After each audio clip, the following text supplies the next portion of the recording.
Philadelphia and southern New Jersey may have a new crime boss, a new boss of bosses to succeed the late Angelo Bruno. The Philadelphia Inquirer says today that man is Philip Testa, 56 years old, and described by police investigators as the meanest and best equipped of all Bruno's former associates. That to survive the fight for Bruno's job.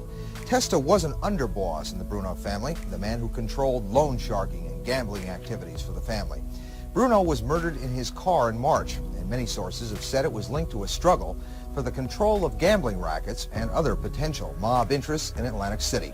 Authorities are said to have photographs of a number of top crime figures in Philadelphia going in and out of a downtown restaurant there, where it's believed they pledged their loyalty to the new boss.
At the time of his father's ascension to boss of the Philadelphia crime family, Salvatore Testa was just 25 years old. He had grown up in Cosa Nostra and was now a made member.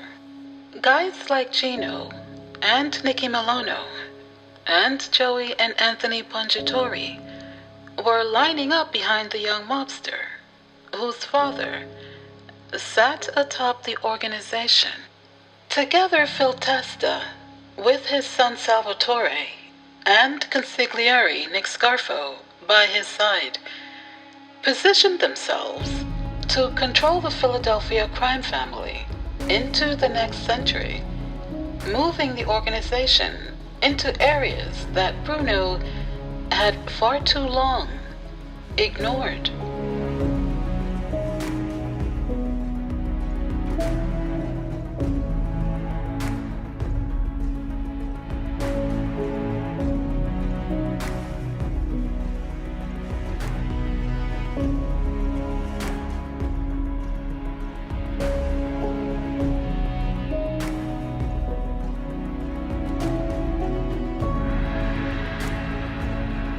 For years, Bruno had taken a cautious approach.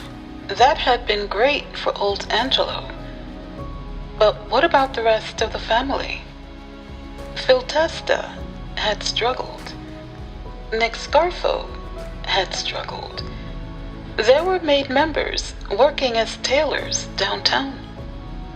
What the hell kind of mob was this? Money and power were at stake. Labor unions, narcotics, and casino gambling offered unlimited possibilities. Testa and Scarfo were ready to cash in.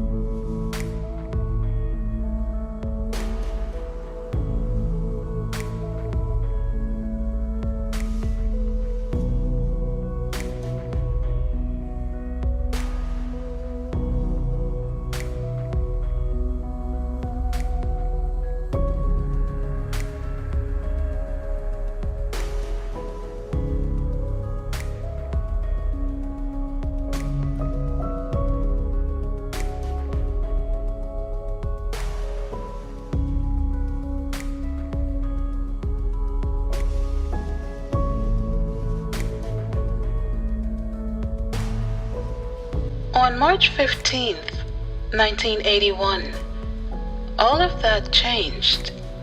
Shortly before 3 a.m., Philip Testa returned to his home in the 2100 block of Porter Street in South Philadelphia. Unable to find a parking space, he followed neighborhood norm and simply double parked.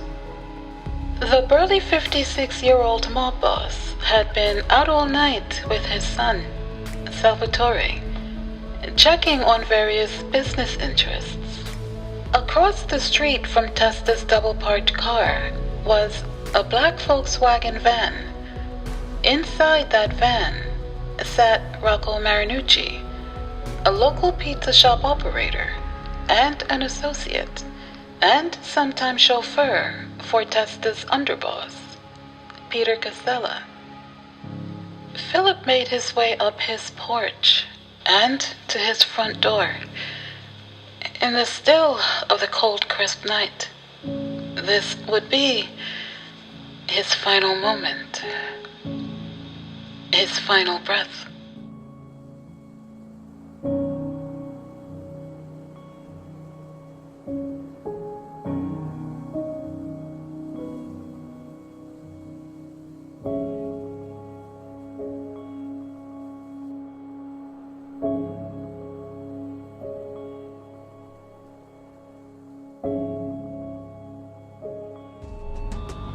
Philadelphia, the city of brotherly love, home to one of North America's most violent mafia families. Bruno's killed, Caponegro's killed, and the Philadelphia family is kind of turned into a chaotic condition from which it never really recovered. It just was careening out of control ever since then. With Angelo Bruno and Anthony Caponegro dead, the Philadelphia Mafia needs a new Don. Phil Testa, Sicilian-born mafiosi, was Angelo Bruno's underboss, which makes him the natural choice for successor. With the approval of the New York crime families, Testa steps into Angelo Bruno's shoes, but they prove impossible to fill.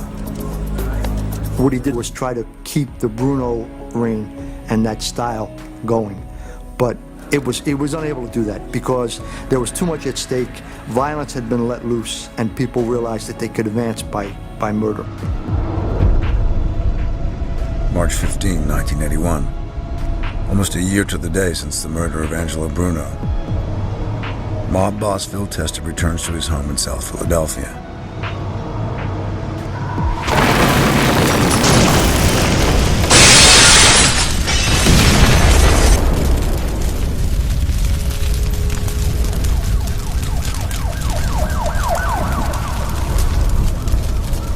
Police are calling it a mob assassination. Testa is fatally wounded by a remote-controlled nail bomb placed under the front stoop. How loud was the explosion? Loud enough to blow me right out of my bed. I said, it must be a bomb or something, the way it went off. It was very powerful. It was the contents of 13 sticks of dynamite in a box with finishing nails. It was designed to act like a claymore mine and scatter all the shrapnel. It blew most of the wall out into the street in front of the house, with some of the debris hitting his car, which was double parked. The perpetrators of the bombing are never brought to justice, although many believe the incident was ordered by Testa's ambitious underboss, Peter Casella. Police and medical rescue teams quickly responded. They found Phil Testa writhing in agony amid the rubble. The blast blew off or burnt off most of his clothes. His semi-nude body, shredded below the waist, was propelled 15 feet into his wrecked home like a pulped mango. The house was ravaged. Witnesses claimed that pieces of Testa's body were scattered blocks away. The bomb left a 30-inch hole in the concrete front porch, blew up a section of the house, and rocketed the locked front door and Phil Testa into the dining room 15 feet away.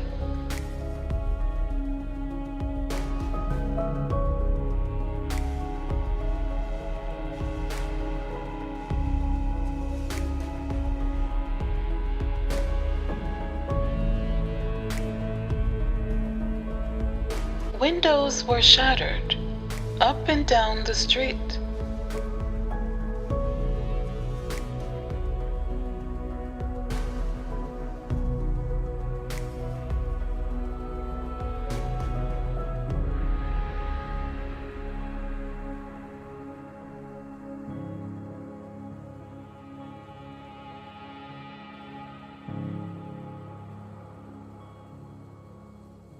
Hell of a bang.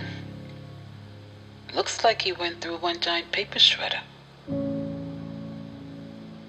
Police who arrived just minutes after the blast recovered nearly $14,000 in cash scattered about.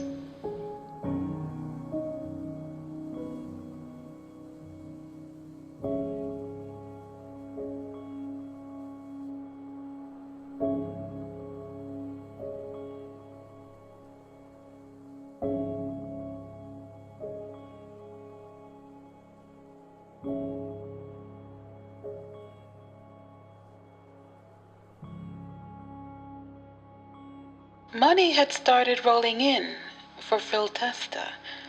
He had his own bookmaking and narcotics operation. And he had inherited most of Bruno's big money makers.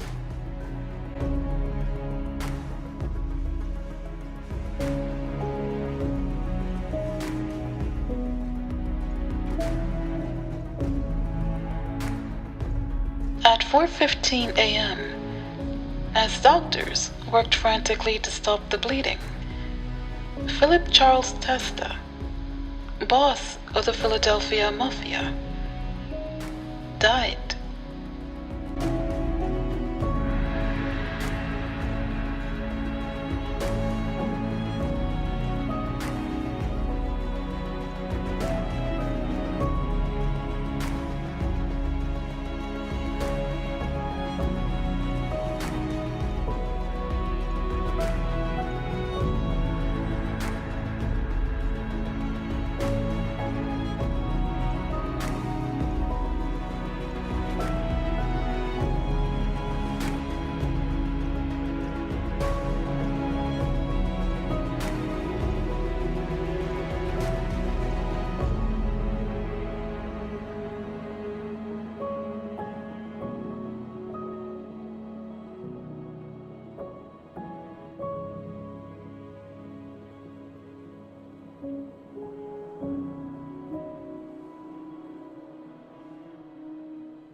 When Phil got in, when he became boss, he made Frankie Narducci capo. But Narducci, he was upset. He thought he would get the post of consigliere,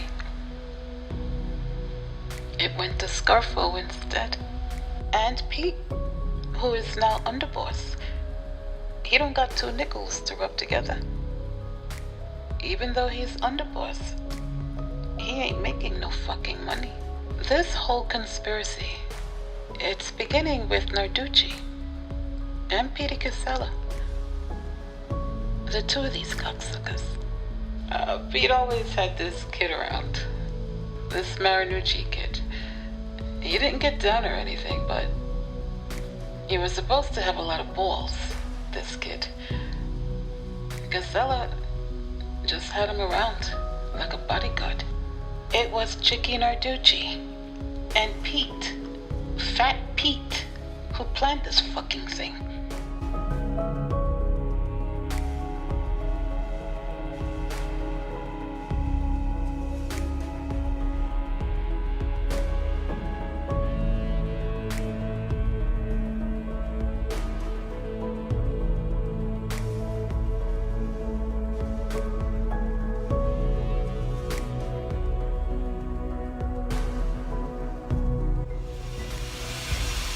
Philadelphia has lost two godfathers in less than a year. It's unprecedented. Once again, the New York crime families must decide who will become Philadelphia's next Don. It's a decision that started the bloodiest chapter in Philadelphia's violent mob history. The door is wide open for a new godfather, and the man to step through it is little Nicky Scarfo, Testa's consigliere. One little thing, Scarfo could turn on you in a minute. We were afraid, we followed the rules. As long as you followed the rules, you were okay. But if he didn't like somebody, that was it. There was no nonsense. Dead. What Scarfo lacks in height, he makes up for in violence. Within the first year of his reign, 9 people are murdered. 2 in retaliation for Phil Testa's death. The Scarfo murder was a calling card. If you annoyed him, aggravated him, you're likely to get popped. And that destabilized the whole organization.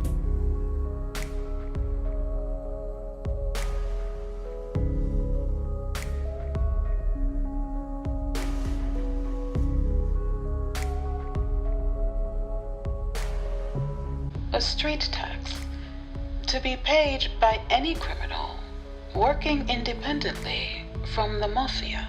Drug dealers, bookmakers, pimps, guys running numbers in territories Scarfo deemed his own, were forced to pay this street tax weekly. The personal animosities that under Bruno were held in check flashed out into the open.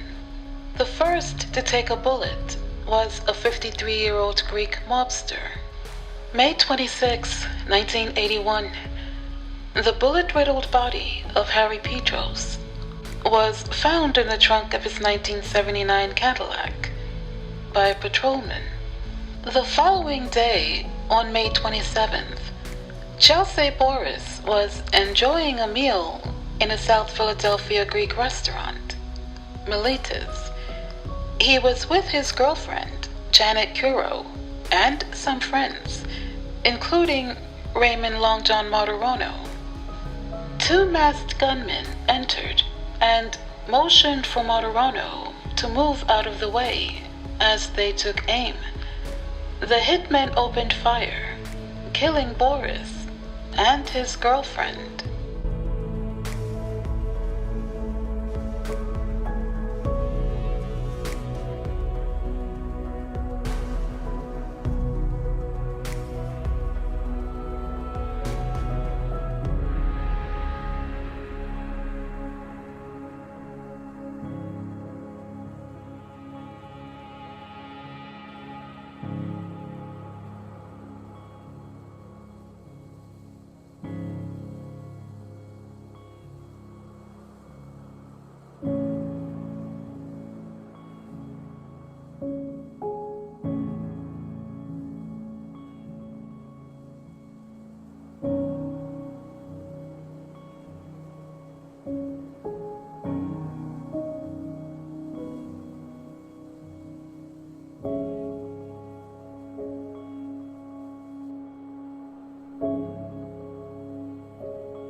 Petros, a powerful loan shark, and Boris both operated under the umbrella of the Italian mafia and had enjoyed protection under Bruno's rule. However, after Scarfo's rise to power, their days of unchallenged freedom quickly came to an end.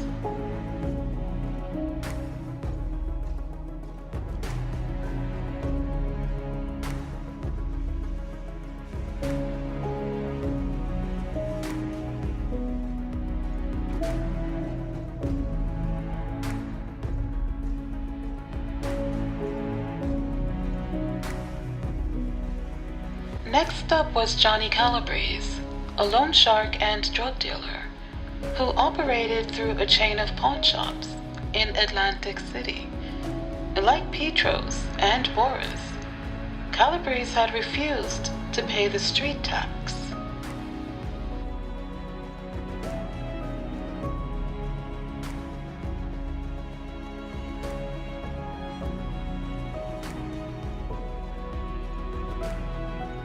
As Calabrese and Joseph Chicky Ciangelini walked from Cuz's Little Italy, a restaurant owned by Tommy Del Giorno, Tommy Dell and Frank Faffi Inarella ran up on them.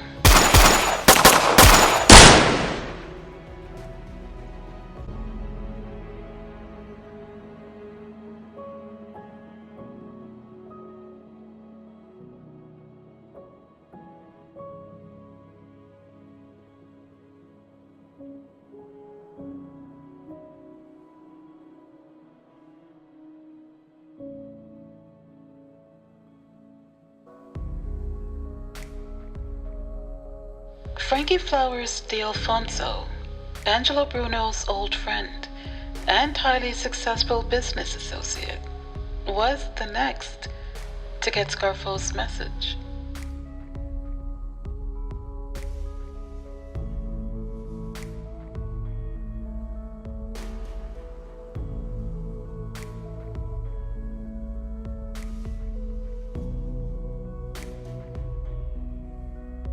Scarfo was on top, and what he wanted from D'Alfonso was the same level of respect, allegiance, and lucrative business arrangement that Angelo Bruno had enjoyed.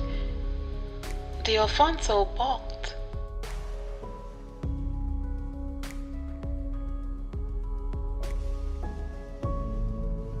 He told that to Salvatore Testa, who was handling more and more of the mob's work in South Philadelphia. D'Alfonso's attitude, coupled with a newspaper article, made Scarfo livid. You tell that fuck. There's only one boss, and that's me. But D'Alfonso's earning potential led Scarfo to rule out murder.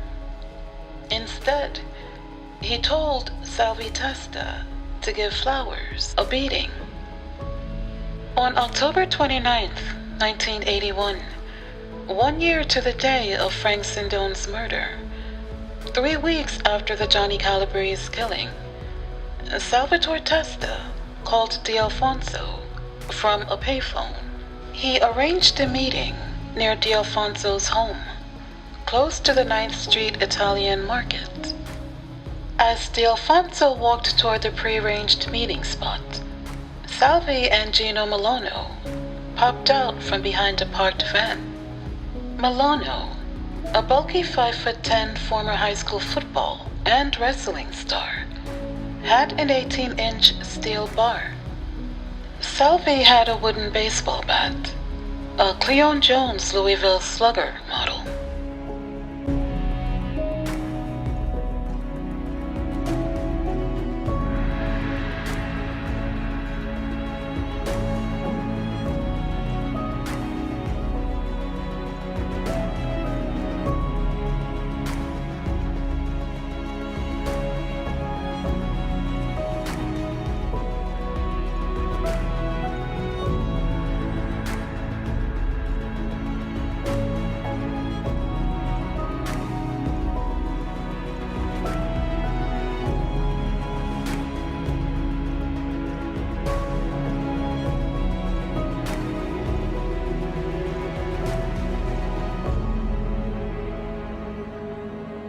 hospital, it was found that his skull had been fractured, his left jaw broken, the bones below both his eyes shattered, his left kneecap shattered, and 2 bones in the lower left leg broken.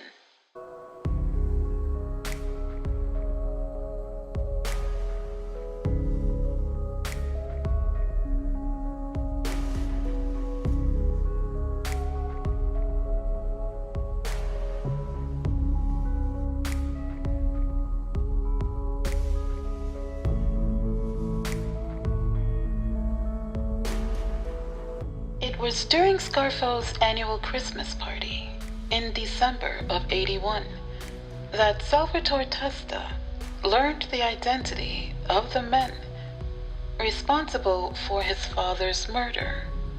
Frank Narducci was one of many unhappy about Scarfo's ascension to the top spot, but he could do little about it.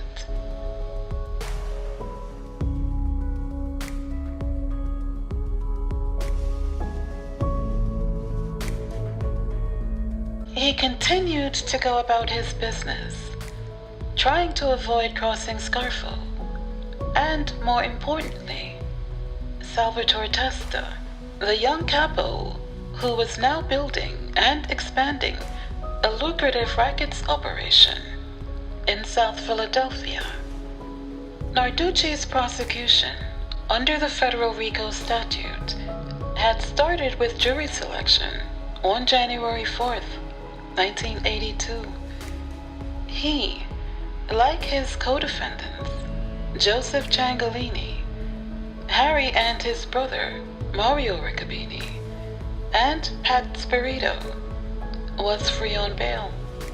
On January 7th, a Thursday, the trial broke late in the afternoon. As the defendants were leaving the courthouse, Ciangalini slipped away from the group. He headed for a public telephone.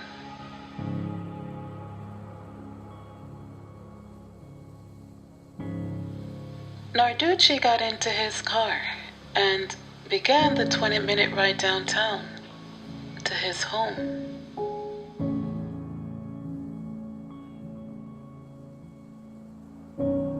As he stepped out of his car less than a block from his home, he heard a familiar voice. As he turned to see who was calling, Salvie Testa appeared. Joined by his best friend, Joseph Pungatore, Salvie and Joe Punch would empty their guns into Narducci's fallen body.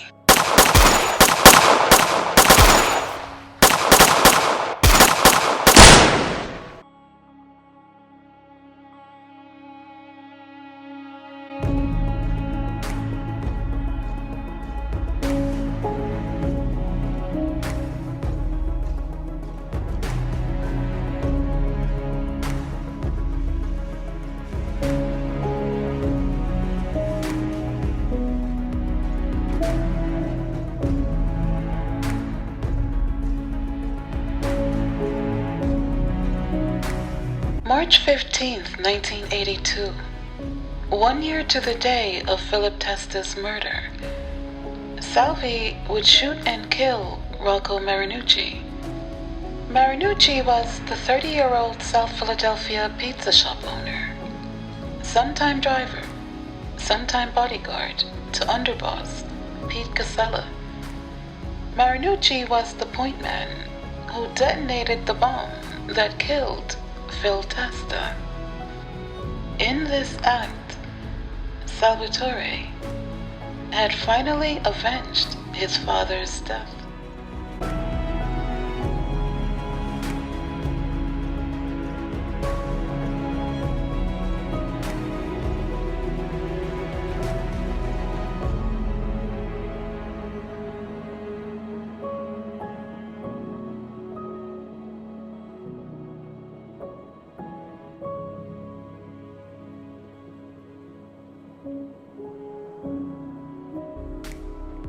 70-year-old Harry Riccobene was the leader of a faction heavily involved in loan sharking, gambling, vending machines, video poker games, and methamphetamine distribution.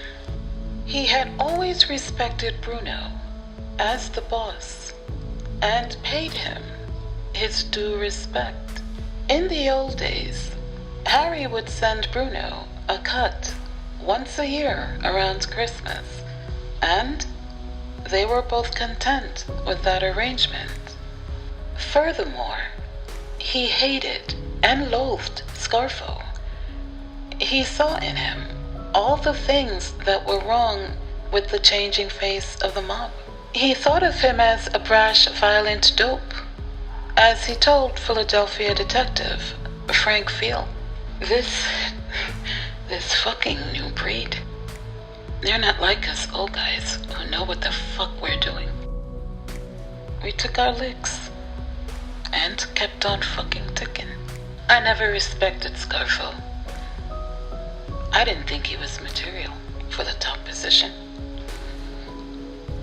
I thought he was a fucking weasel.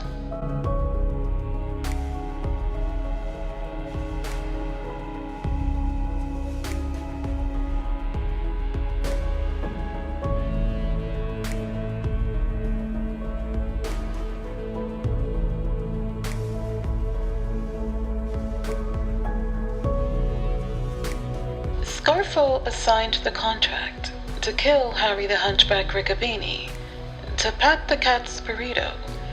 He was ordered to use Charles Ian H. and Nicholas Nick the Crow Caramondi to carry out the hit. We were stalking Harry all over the city. I was going to places where he hung out at, where his mother lived, where he lived, where his lady lived. Round the fucking clock, we're doing this. We're trying to get Harry. We're trying to set up different spots to get him. One day we followed him down Passyunk Avenue, but we lost him. Round the fucking clock, we're doing this. We're trying to get Harry. At this time, we're shaking guys down. We're doing extortions, and we're trying to get Harry. This is going on every fucking day.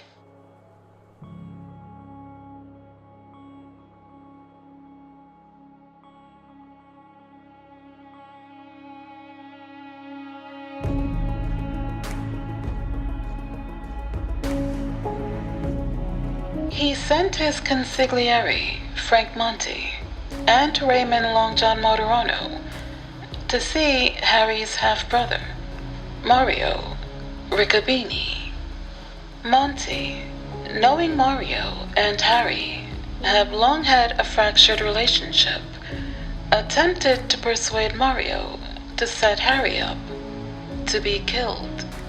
Once Mario Riccobene was approached, he had just two options. He could either set up his half-brother, or, like Harry, become a target. He chose to expose the plot to the Hunchback. Infuriated, Riccobene called a group of his closest associates, including Mario, hitman Joe Padula, and Victor DeLuca, and worked out their own game plan. At this meeting, held on April 25th, 1981, at the Cherry Hill, New Jersey home of Padula's mother, they laid plans for the first hit on the Scarfo faction.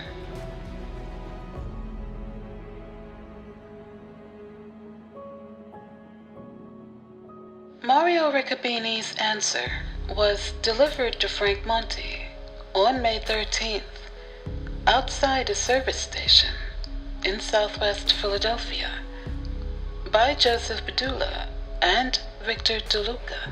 Crouched in the back of a hooded pickup truck, Padula had a .22 caliber rifle with a telescopic lens. At approximately 9:30 p.m., 49-year-old Frank Monty was shot 8 times in the back and head. He died.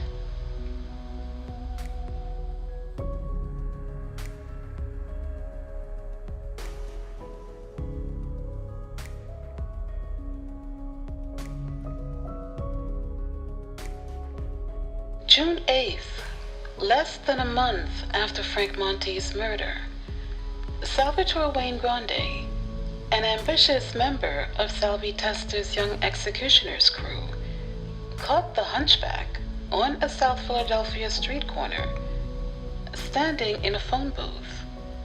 Wayne Grande blasted Riccobene with 5 shots from a revolver at close range. Miraculously, the 73-year-old hunchback wrestled the gun away from the 28-year-old hitman before he could finish the job.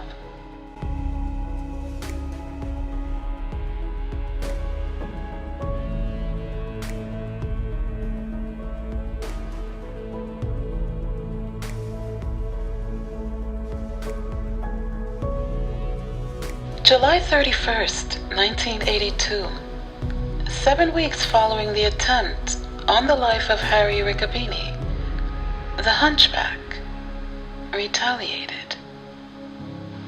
It was a hot, muggy summer day in the Italian market. Salvatore Testa was sitting on a crate outside Lorenzo's Pizzeria at the corner of 9th and Christian. On the opposite side of the street, a Ford sedan slowed down.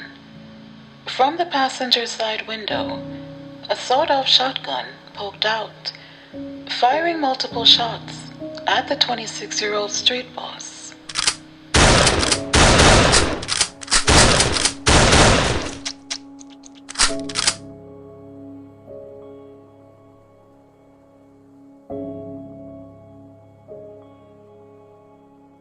Salvie was blown off the wooden crate, caught full in the side with a load of buckshot that ripped into his legs and stomach, nearly severing his left arm. The Ford raced away down 9th Street, swerving around cars, scattering shoppers the length of the market.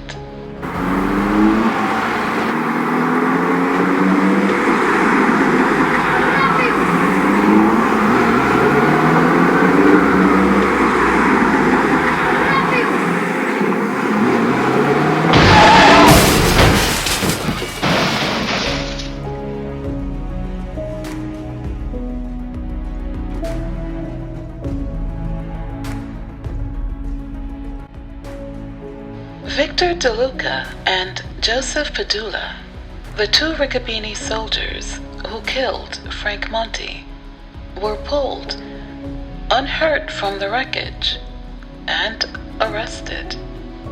On August 21st, shortly after the shooting of Salvie Testa in the Italian market, Salvie and his crew had another go at the hunchback. Joey Grande, brother of Wayne Grande, fired multiple shots at Harry Riccobene as he sat behind the wheel of his Mercedes at a traffic light at Broad and Ridner Streets.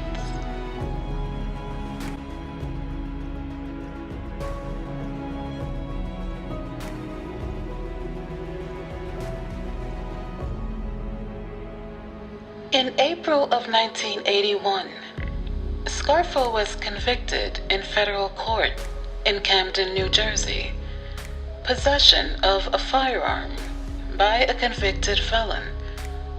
But sentencing wasn't until August of 1982.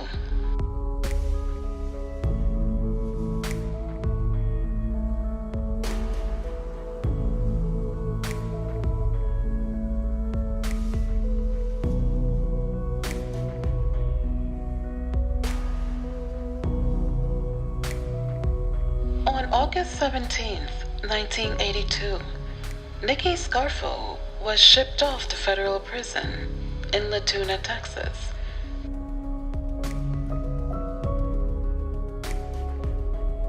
Salvatore Testa had half his left shoulder blown off, but like the hunchback, he survived the attack. After some time in the hospital, he was back on the streets. For the rest of 1982 and all of 1983, squads of gunmen cruised the streets of South Philadelphia in search of their targets. April 29th, 1983, Pascal Pat the Cat Spirito is shot in the head as he sits in his car, whacked by Charles Ian H. on Scarfo's orders. Spirito had failed to carry out the Riccobene contract and had been talking treason about Scarfo and his associates. After Spirito's murder, Caramondi and Ian H. were assigned to Salvatore Testa and told their next target was Robert Riccobene.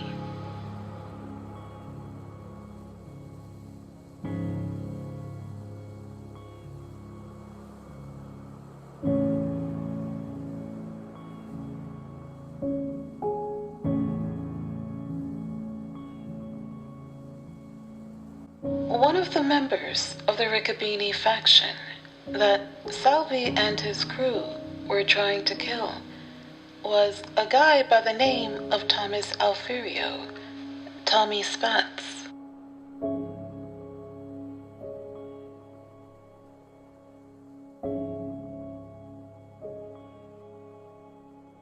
Around the fall of 1983, Robert Bobby Rigo agreed to have a couple of his guys attempt to kill Tommy Spatz. Rigo, who was an associate of the family, was originally aligned with Riccobene, but decided to assist Testa and the family in their efforts against the Riccobene faction. Rigo's hit team were having trouble killing Tommy Spatz. He never left his South Philadelphia apartment. We got so frustrated that we shut up his fucking car, hoping it would make him come out, see what the fuck was going on. But that didn't work neither. After his car got shot up, Tommy Spatz got scared. Took off like a bat out of hell. Salvie found out he was hiding in Hazleton, Pennsylvania, wherever the fuck that is, with his girl. Philip Leonetti and Salvie then asked Chucky Merlino to contact Capo Santo Idione. Santo had a soldier in his crew, Joseph Scalit. Scalit lived in Hazleton. Merlino wanted Santo to ask Scalit, find out if Tommy Spatz was actually living there.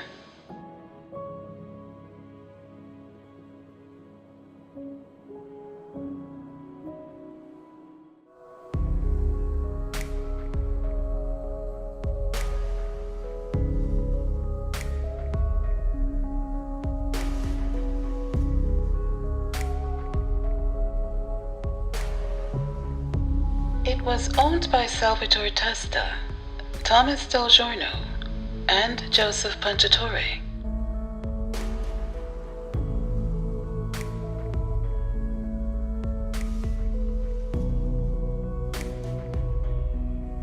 About a week after the first meeting, Salvie and Philip Leonetti again met with Idione at the Elmsmore Club.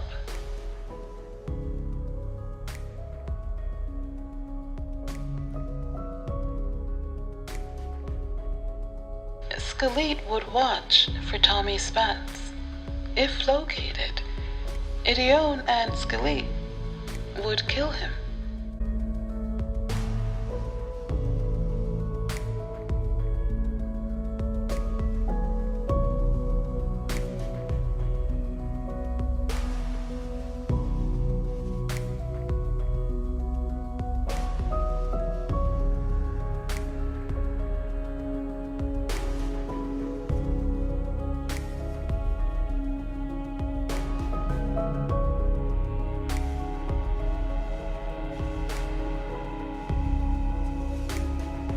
Murder was a calling card. If you annoyed him, aggravated him, you're likely to get popped. And that destabilized the whole organization.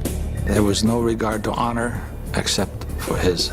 Everything centered around him. He was a totally self-centered, egotistical maniac. Salvie Testa is the late Phil Testa's son and one of Scarfo's captains. Fellow mobsters see him as a future high flyer. Salvie has killed over 10 men for Scarfo, and the mob boss holds him in high esteem. Salvie plans to marry the daughter of Scarfo's underboss. The new Dawn gives the couple his blessing and plans an extravagant wedding. The wedding was already set up. They were going to have Michael Jackson come and sing at this hotel, 700 guests. But Salvie gets cold feet and calls the wedding off. Nick Scarfo is furious. Salvie Testa had embarrassed my underboss. He embarrassed me. You can't have that. What kind of respect is that? But the real reason was that Scarfo was worried that Salvie Testa was gaining too much of a following within the organization, very charismatic, a young kid, and he was worried about him as a rival.